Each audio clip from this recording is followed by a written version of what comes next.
Imagine a world where one woman's whisper could topple an empire, a place where a single smile could rewrite history. This isn't a fairy tale. This is the story of Hurrem Sultan, the woman who rose from slavery to become the most powerful figure in the Ottoman Empire, and who, some say, brought it to its knees. Our story begins in the 16th century, in what is now Ukraine. A young girl named Alexandra, later known as Roxelana, is captured by raiders and sold into slavery. Her journey ends in the heart of the world's most powerful empire, the imperial harem of Sultan Suleiman the Magnificent. The harem wasn't just a place of beauty, it was a political arena, a cage of vipers where thousands of women fought for a chance at the sultan's favor. Most were forgotten, their names lost to time. But Alexandra was different. She didn't just have beauty, she had a brilliant mind. She was educated, witty, and possessed a spirit that refused to be broken. Where other women in the harem moved in silent fear, she laughed. Where they pleaded, she reasoned. And Suleiman, the conqueror of nations, the lawgiver, found himself utterly captivated. He wasn't just drawn to her looks. He was fascinated by her intellect and her fiery personality. He called her Hurrem, which means the cheerful one, and their connection would shatter every tradition the Ottoman court held dear. Suleiman did something unimaginable. He broke with centuries of imperial custom by freeing Hurrem from slavery and legally marrying her. A slave girl was now the legitimate wife of the Sultan, a position no woman had ever held. The court was scandalized. The Sultan's mother, his advisors, and the entire Ottoman elite were enraged.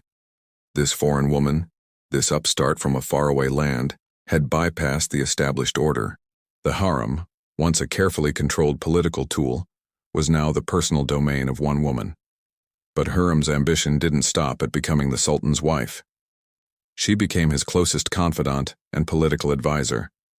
While Suleiman was on campaign, Hurrem managed affairs in the capital. She corresponded directly with foreign kings, ambassadors, and powerful statesmen. Her letters, which still exist today, show a woman with a deep understanding of international politics. She advised on military alliances, influenced government appointments, and effectively acted as a co-ruler. She had transformed herself from a concubine into a queen, a political force in a world dominated by men. This unprecedented power, however, came at a great cost. Her enemies were everywhere. The old guard of the palace saw her as a corrupting influence. They whispered that she was a witch who had bewitched the Sultan. They called her the red-haired sorceress, blaming her for every misfortune that befell the empire. They despised her foreign roots and saw her as a threat to the very fabric of Ottoman society.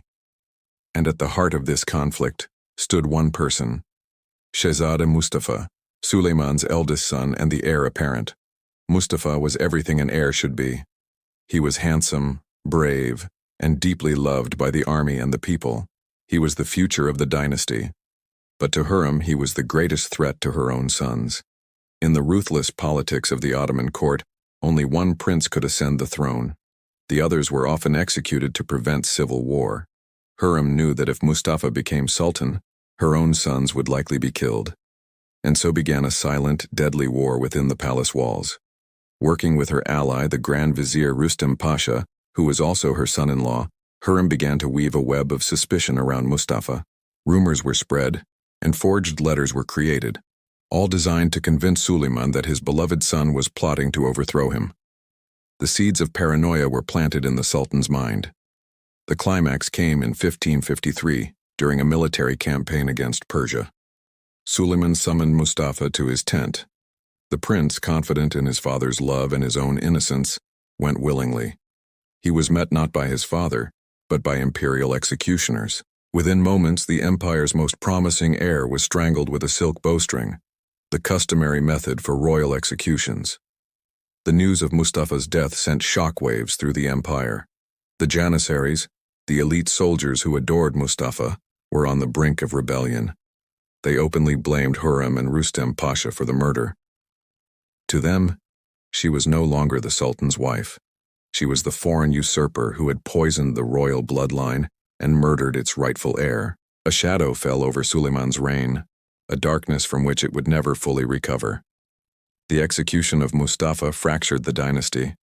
Suleiman, once the magnificent lawgiver, became increasingly isolated and paranoid, trusting almost no one but Hurrem.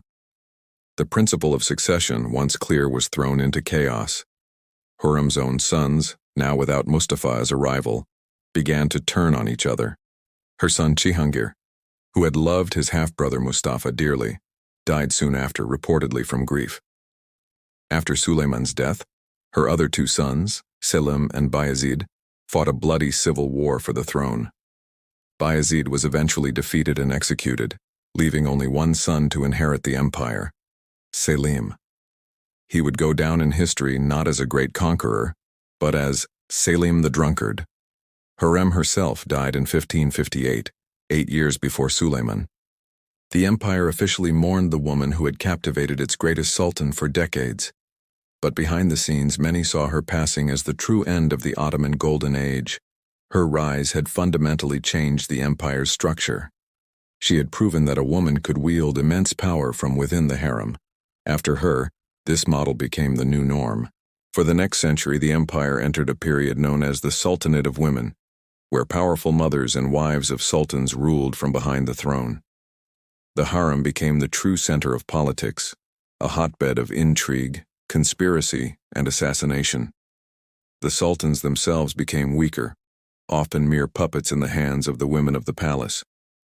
So, did Hurrem Sultan destroy the Ottoman Empire? It's a question historians have debated for centuries.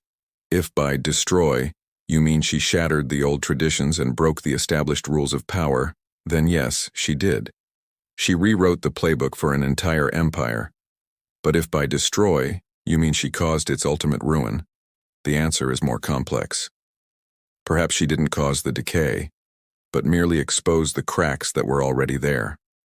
A system too reliant on a single powerful ruler, and a court where personal ambition could easily overshadow the good of the state. Hurrem Sultan wasn't a simple villain or a faultless heroine. She was a survivor, a strategist, and an architect of power. She rose from the lowest possible station to the absolute pinnacle of influence, using her intelligence and charm as weapons. She didn't destroy the Ottoman Empire. She transformed it. And in that transformation, she sowed the seeds of both its future troubles and its enduring legends. Her story is a timeless lesson in power, love, and the incredible, and sometimes terrifying ability of a single individual to change the course of history. Thanks for watching. If you found this story as fascinating as we do, don't forget to like, subscribe, and hit that notification bell for more deep dives into history's most powerful figures.